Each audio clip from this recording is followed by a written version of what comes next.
जय श्री राम दोस्तों, स्वागत है आपका श्री रामचरितमानस कथा में।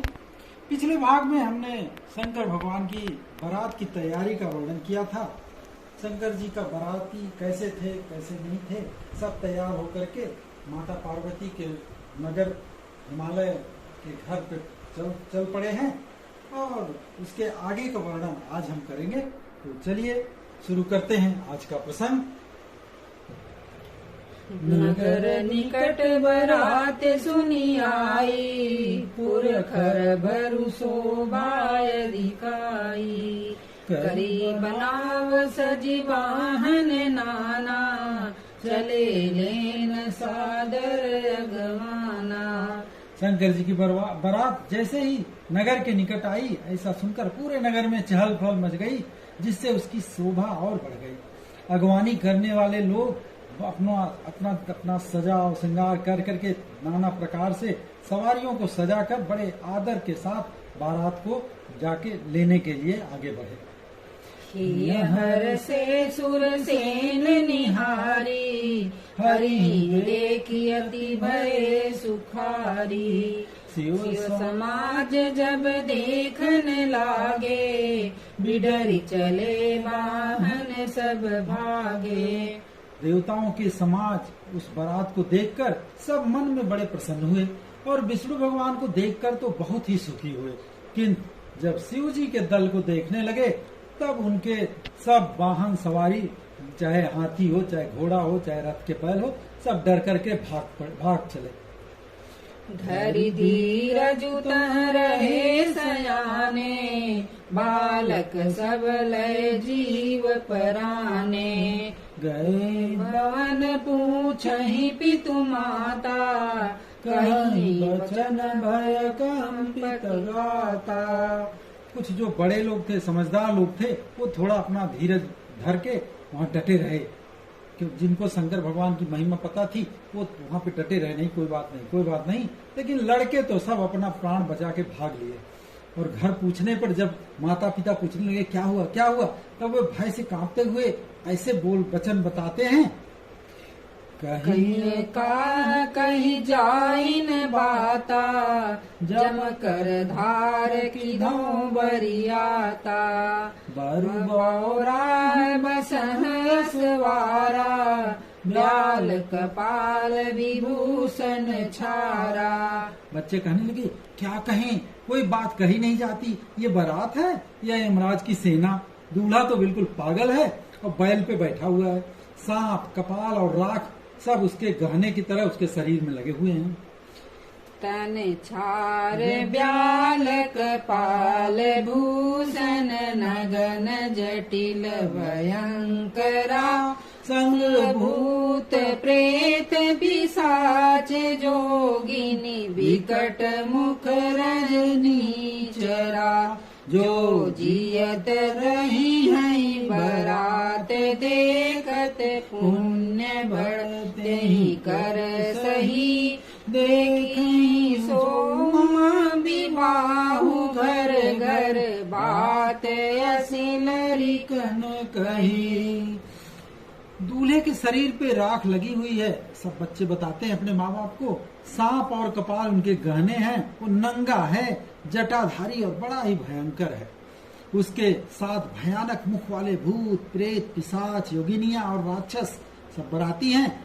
और जो बारात देख के जीता बचेगा या बचा रहेगा, सचमुच वो बड़ा ही पुण्य वाला है और वही पार्वती जी के विवाह को देख पाएगा। लड़कों ने हर घर में जाके यही बात कही, बड़े एकदम डर के मारे उनके मुंह से ऐसे ही बात हर जगह जाके कही। समुझि महेश समाज सब, जननी जनक सुखाय। बाल बुझाए विधि, निडर हो डर नाय। शंकर भगवान का बारात को देख करके, और उनका समाज चूंकि राक्षसों का ही है, ऐसा लड़कों के बच्चों के माँ बाप को पता है, तो बच्चों की बातें सुन करके माता पिता मुस्कुराते हैं और किसी तरह से लड़कों को समझाया कि घबराओ नहीं, डरो मत, डर की कोई बात नहीं है। शंकर भगवान का ये ऐसा ही विचित्र रूप है। अगवान बरात ही आए, दिए सबहि जनवास सुहाए। मैना शुभ आरती समारी, संग सुमंगल गावहि गाई। जो अगवानी करने के लिए गए थे वो लोग बारात को लेकर के आए। उन्होंने सबको सुंदर जनवासे में ले जाके टिकाया, ठहराया और पार्वती जी के माता ने शुभ आरती सजाई और उनके साथ जो स्त्रियां थी वो बड़े मधुर स्वर में गाली गाने लगी। शुभ का माना जाता है, वो उत्तम जो है वो गान करने लगी। कंचन थार सोहबर पानी, परिछन चली हरहि हरसानी। विकट वेश रुद्रहि जब देखा, अबलन उर भय भयउ विसेखा। उनके सुंदर हाथों में सोने का थाल सुशोभित है माता जी के। और इस प्रकार जो पार्वती जी की माँ मैना है हर्ष के साथ शिव जी का परिछन करने चल पड़ी। और जब महादेव जी को भयानक वेश में देखा तो स्त्रियों के मन में बड़ा ही डर हो गया। उनके रूप को देखकर सब डर गए। भागी भवन बैठी अति त्रासा, गए महेशु जहाँ जनवासा। मैना हृदय भयउ दुख भारी, लीनी बोली गिरीश कुमारी। सारी स्त्रियां जो है डर के मारे भाग के घर में घुस गईं और शिव जी जहाँ जनवासा था वहां चले गए। क्योंकि सारी स्त्रियां जब चली गई तो शंकर भगवान देखे अरे मैं तो अकेला हो गया, तो जाके फिर अपने जनवासे चले गए। और माता मैना के हृदय में बड़ा दुख हुआ, ये कैसा वर है। उसको देख के सारी औरतें डर जा रही हैं। फिर उन्होंने पार्वती जी को अपने पास बुलाया। अधिक स्नेह गोद बैठारी, श्याम सरोज नयन भरे बारी। जही विधि तुम ही रूप यस दीना, तेहि जड़ बरु बाउर कस कीना।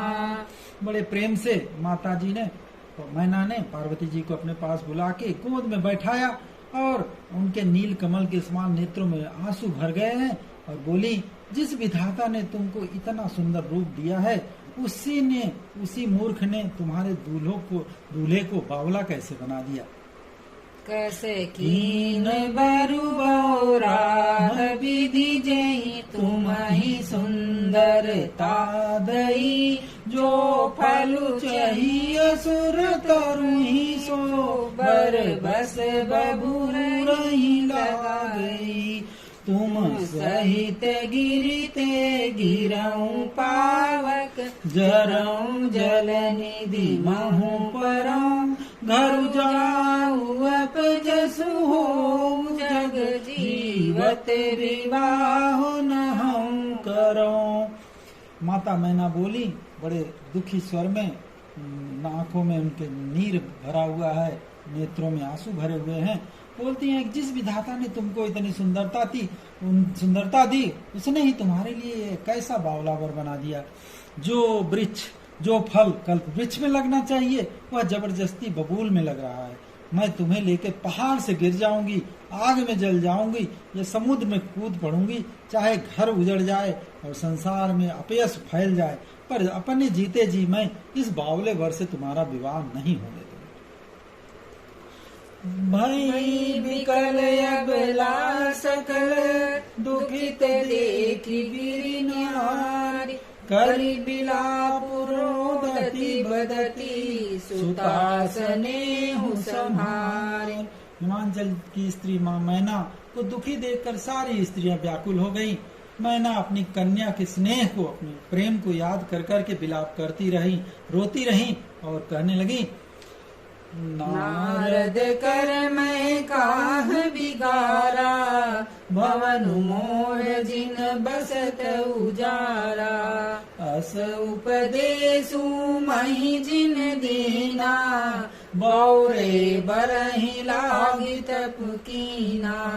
रो करके मैना कहने लगी, मैंने नारद का क्या बिगाड़ा था जिन्होंने मेरा बसा बसाया घर उजाड़ दिया और जिन्होंने पार्वती को ऐसा उपदेश दिया कि उसने जाके इस बावले वर के लिए इतनी बड़ी तपस्या कर डाली। साचे हूं उनके मोहन माया, उदासीन धनु धाम न जाया। घर पर घर घालक लाजन भीरा, बाज की जान प्रसव कै पीरा। मैना माँ मैना बोली, अरे नारद जी सचमुच उनका न तो किसी का मुंह है, न माया है, न उनके धन है, न घर है, न स्त्री है। वे क्या सब तरह से उदासीन है, इसीलिए वो दूसरों का घर उजाड़ने पे लगे रहते हैं। उन्हें न तो किसी की लाज है, न डर है। भला बांझ स्त्री को प्रसव की पीड़ा कैसे पता चल सकता है। जननी विकल बिलो की भवानी, बोली जुत विवेक मृदुबानी। अस विचारी सोचहि मति माता, सो न टरई जो रचई विधा। माता जी को विकल देख करके पार्वती जी बड़े बुद्धिमानी से भरा वाणी कोमल स्वर में बोली, हे माता जी, जो विधाता रच देते हैं वो तो टलता नहीं। ऐसा विचार करके आप सोच विचार मत करो। मेरे नसीब में भगवान शंकर ही हैं, इसलिए ज्यादा चिंता करने की जरूरत नहीं है। कर्म लिखा जाऊं बाउर नाहूं, तो कत दोष लगाए काहूं। तुम सन मिटहि की विधि के अंका, मातु व्यर्थ जनि लेहु कलंका। जो मेरे भाग्य में बावला पथ ही लिखा है, तो किसी को दूसरे को क्यों दोष दे रही हो, नारद जी को क्यों दोष दे रही हो। हे माता, क्या विधाता के जो लेख है, जो लिखा हुआ अंक है, आप मिटा सकती हैं। वृथा कलंक का टीका मत लीजिए। जनि लेहु मातु कलंक करुणा, परिहरहु अवसर नहीं। दुख सुख जो लिखा लीलार हमरे, जाब जह पाउब तहीं। सुनी उमा बचन विनीत कोमल, सकल अबला सोचहि। बहुभांति विधि लगाई दूषण, नयन बारी विमोचहि। माता जी को समझा रही है माँ पार्वती, हे माता, कलंक मत लीजिए, नारद जी को दोष मत दीजिए, रोना धोना छोड़िए। यह अवसर जो है दुख करने का नहीं है। मेरे भाग्य में जो दुख सुख लिखा है, उसे मैं जहाँ जाऊंगी वहीं पाऊंगी। चाहे यहाँ शादी हो या कहीं और हो, वो हर जगह मुझे वो मिलेगा। पार्वती जी के ऐसे विनय भरे कोमल वचन सुनकर सारी स्त्रियां सोच करने लगी और भांति भांति से विधाता को दोष देकर आंसू में बहाने लगी। कहने लगी कि हे विधाता, आपकी जो है रचना अनंत अद्भुत। तेहि अवसर नारद सहित, अरु ऋषि सप्त समेत। समाचार सुनि तुहि नगरी, गवने तुरत निकेत। इस समाचार को सुनकर ये ऐसा लोग व्याकुल हैं, स्त्रियां सब व्याकुल हैं। सुन करके हिमांचल राजा ने उसी समय नारद जी और सप्तर्षियों को साथ लेकर के घर आ गए। तब नारद सब ही समुझावा, पूरब कथा प्रसंग सुनावा। मैं ना सत्य सुनहु मम बानी, जगदम्बा तब सुता भवानी। फिर नारद जी ने पार्वती जी के पूर्व जन्म की कथा सुनाई कि माँ सती कैसे जो है अपना शरीर त्यागा था और फिर माता जी पार्वती के रूप में जन्म ली हैं। तो सब बताया और कहा, हे मैना, मेरी बात सच्ची है, सुनिए। यह लड़की साक्षात जगत जननी भवानी है, इसे आप अपनी बेटी मत समझिए। अजानादि शक्ति अविनाशिनी, सदा शंभु अर्धंग निवासिनी। जग संभव पालन लय कारिणी, निज इच्छा लीला बपुधारिणी। ये अजन्मा, अनादि और अविनाशिनी शक्ति हैं। सदा शिव जी के अर्धांगिनी के रूप में रहती हैं। ये जगदम्बा जगत के उत्पत्ति, पालन और संहार करने वाली हैं और अपनी इच्छा से ही लीला शरीर रूप धारण करती हैं। तो आप इनको साधारण स्त्री या अपनी बेटी मत समझिए। जननी प्रथम दक्ष गृह जाई, नाम सती सुंदर तनु पाई। तहु सती शंकर विवाही, कथा प्रसिद्ध सकल जग माही। पहले ये दक्ष के घर में जन्मी थी, जहाँ उनका नाम सती था और बहुत सुंदर शरीर पाया था। वहाँ भी सती शंकर जी से ही ब्याही गई थी और यह कथा सारे संसार में प्रसिद्ध है। एक बार आवत शिव संगा, देखे रघुकुल कमल पतंगा। भयउ मोह शिव कहान कीना, ब्रह्म बस बेसु सिय कर लीना। एक बार ये शंकर भगवान के साथ आ रही थी, सती रूप में जब थी तो, और रघुकुल रूपी कमल के सूर्य श्री रामचंद्र जी को देखा, जो कि व्याकुल हो रहे थे उस समय सीता जी की खोज में। तो इन्हें मोह बस इन्हें ऐसा लगा कि ये क्या भगवान हैं, इनको शक हो गया और फिर इन्होंने शंकर भगवान का कहना न मान करके सीता जी का वेश धारण करके परीक्षा लेने चली गई थी। और इसी कारण जो है सती जी को अपना शरीर त्यागना पड़ा। सिय वेसु सती जो कीन तेहि अपराध शंकर, परिहरी अर बिरह जाई बहोरी। पितु के यज्ञ जोगा नल जरी, अब जनामी तुम्हारे भवन।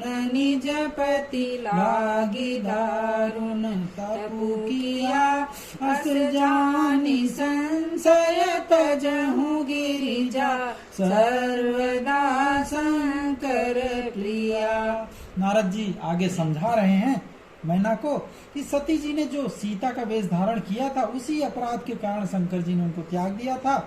और फिर शिव जी के वियोग में ये अपने पिताजी के यज्ञ में जाकर वही योगाग्नि में भस्म हो गई थी। अब तुम्हारे घर में जन्म लेकर फिर वो अपने पति के लिए कठिन तप किया है। ऐसा जानकर अपने मन में शक संदेह जो भी है वो सब त्याग दो। और पार्वती जी तो सदा ही शिव जी की अर्धांगिनी है, उनकी प्रियतमा है। आप जो है इसमें कोई शक सुबह मत करिए। सुनि नारद के बचन तब, सब कर मिटा विषाद। क्षण महु व्याप्यु सकल पुर, घर घर यह संवाद। ऐसा नारद जी के समझाने पर उनके वचनों को सुनकर सबके मन का दुख मिट गया और क्षण भर में ही ये समाचार सारे संसार में, सारे नगर में फैल गया। फिर से शादी की तैयारी होने लगी। इसके आगे अब सब तैयारी कैसे शादी हुई, शादी का वर्णन हम करेंगे अगले भाग में। आज के लिए बस इतना ही। तब तक प्रेम से बोलिए सियावर रामचंद्र की जय, पवन सुत हनुमान की जय, उमापति महादेव की